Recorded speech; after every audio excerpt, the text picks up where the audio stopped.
La sindrome di Williams è una malattia che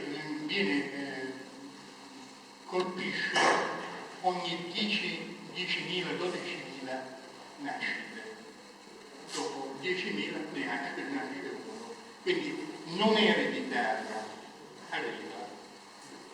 È chiaro che queste famiglie che compongono l'associazione anni fa, nel 2003, avevano già dei figli adolescenti grandi e per tutto il tempo non hanno mai saputo che cosa avessero, fino a che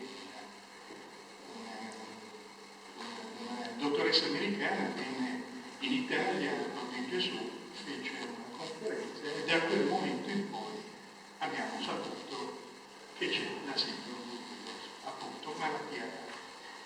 La sindrome colpisce il cromosomo numero 7 e facendo dei danni a quel cromosomo, cosa succede? Che abbiamo dei ragazzi che hanno difficoltà in apprendimento, strabismo, ipercusia,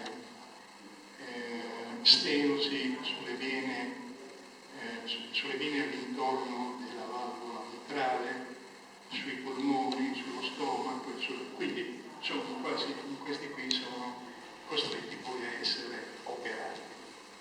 Ci siamo messi insieme e abbiamo costituito questa associazione con all'inizio un paio di priorità: farla conoscere, perché noi, non conoscendola, abbiamo subito farla conoscere. Per farla conoscere ci siamo uniti di un piccolo Debrea, che tra parentesi l'ho lasciato qui perché non è finita ancora la conoscenza, quindi ognuno di questo Debrea fa il suo mestiere. E vi chiedo di prenderlo, non vi dà fastidio, basta che però lo date a un amico medico, al medico di medicina generale, dove si va a fare prescrizioni, a chiunque sia medico, perché più ne becchiamo, più arriva la diagnosi precoce, perché è quella che ci vuole. Oggi come oggi abbiamo avuto un certo successo, perché appena nascono riescono a dire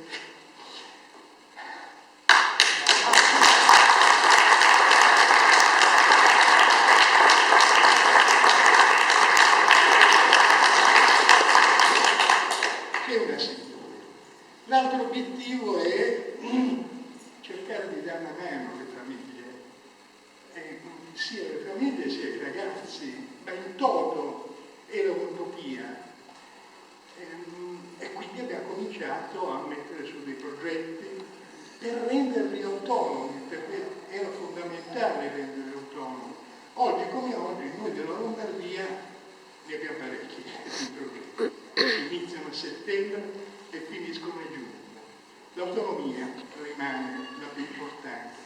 Autonomia sui percorsi, che molte volte la Rebecca è venuta, ma purtroppo lei ha questa distanza qui, si incontrano al sabato in piazza Wagner i ragazzi con naturalmente gli educatori e a gruppi girano Milano agli inizi per capire come si prendono gli automezzi, qual è la mappa, come si compra, stando attento al re, ve lo sto dicendo in modo elementare, perché e quindi come si fanno gli acquisti, poi adesso vanno nei musei, e quindi acquisiscono autonomia. Chiaro, autonomia possibile, non assoluta. Cioè, però un ragazzo che ha delle problematiche più o meno gravi, noi gli diamo questa autonomia.